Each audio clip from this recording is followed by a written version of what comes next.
So if you've been watching the videos on my channel so far this year, you will hear drum sounds that sound similar to this.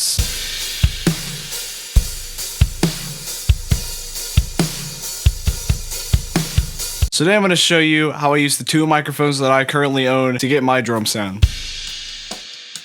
So the two microphones that I currently own, I found in a set at a Guitar Center for about 130 bucks. Now they price for around $99. These are the Sterling SP150 wide diaphragm condenser microphone and the Sterling SP130 small diaphragm condenser microphone, which you hear me speaking on right now actually. Both of these microphones have a cardioid pickup pattern, which means they only pick up whatever they're facing. I have these two microphones set up on two onstage microphone stands connected to my MOTU M6 audio interface with two 20-inch Proco XLR cables, and my audio interface records into my MacBook Pro, which I record to either Luna or Logic.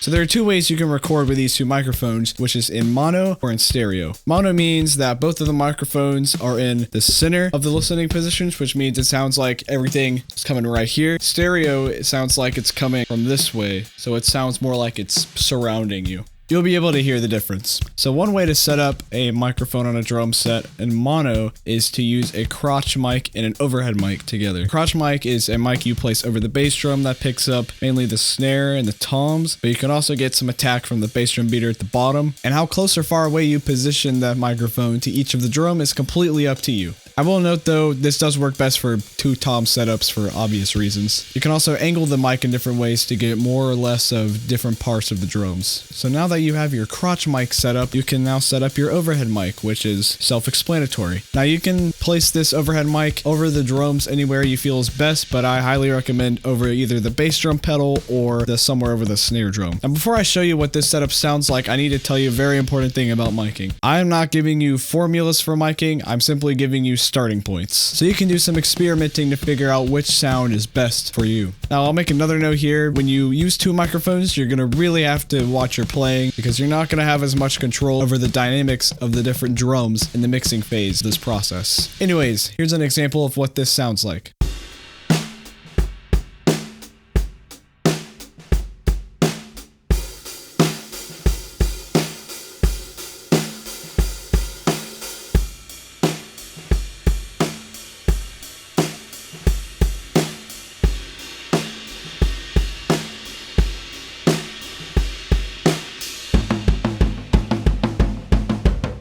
Then with the mic switched,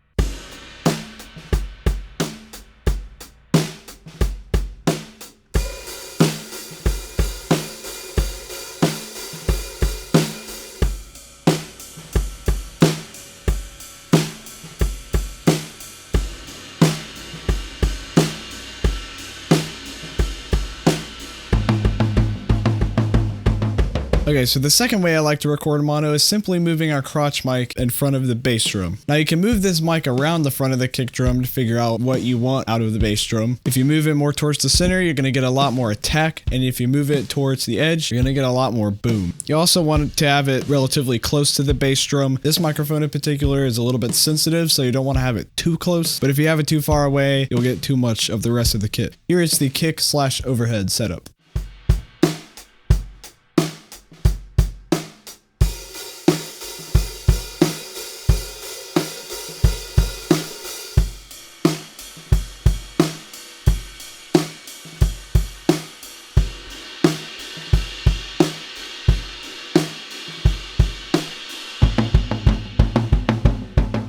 Switch the mics.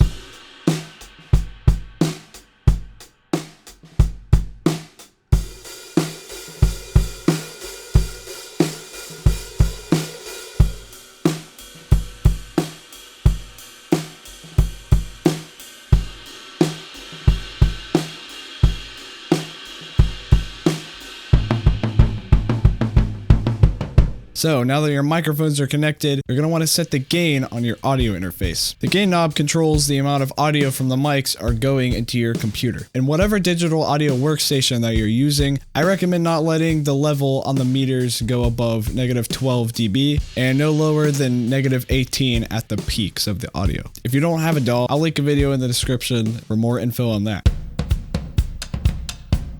Okay, so the first stereo miking technique is placing simply 2 overhead mics above the kit, which you will record left and right. As with all of these setups, the exact positioning is up to you. However, you will want to make sure these 2 mics are the same distance away from the snare drum, so you make sure that the snare drum hits are getting captured by the mics at the exact same time and eliminate any phase issues, which is where the 2 mics are out of a line and it just causes a lot of weird issues. You can do this by getting some measuring tape or a cable or a piece of string or a rope and making sure the 2 mics are the same distance from the snare drum by the length of whatever you're measuring with. You also want to make sure that you set the gain so that both of the mics are the same level in your DAW. Here is a stereo overhead example.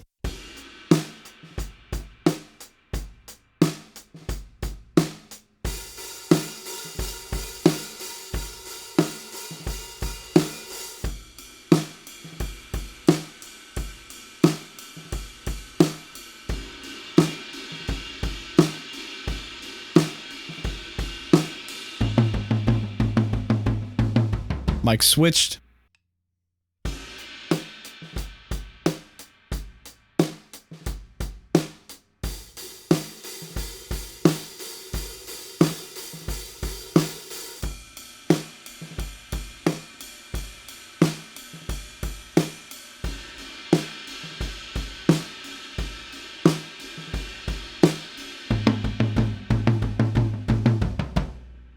Alright, the next miking technique is the one I've been personally using lately, and that is the Glyn Johns method. This technique involves just 1 mic over the kick and then another mic above and right beside the floor tom and facing towards the snare drum. I know it looks really weird, but trust me, it works really well. As for all of these, you can experiment with the distance as much as you want, and you may be like, oh no, they're gonna be out of phase, but Glyn Johns said it himself, it doesn't matter. So they're approximately within an inch or 2, the same distance from the snare drum. And that's it. When setting the gains for these mics, you're going to want to make sure that when you hit the snare drum, that it's hitting at the same level in both channels of your DAW. Here's an example of the Glyn Johns method.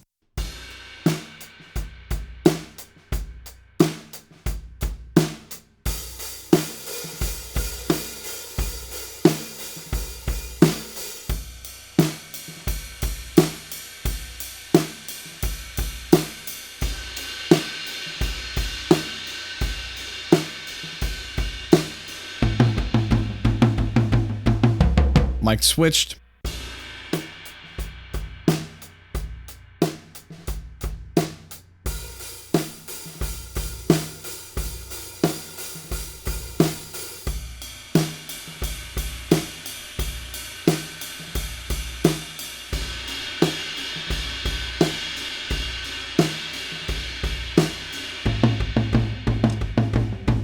Alright, so now that we have our drums recorded with our 2 mics, we will now begin the post-production phase, which I will get into in part 2 of this video, which I will be releasing next week. So be sure you stay tuned for that. And if you're from the future, just go watch part 2 right here. But with that, that is all for me today, guys. I hope you enjoyed this video and learned something from it. If you have any questions about what I said, or if you have a way or any input how you would use 2 mics to record drums, please leave your thoughts in the comments. If you like this video, please give it a like. If you want to subscribe to my channel for more drum covers and tutorials like this one, be sure to subscribe to my channel. If you want to see more drum and music content from me, you can follow my Instagram account. That is linked below. Thank you all again for watching, and I will see you all in the next one.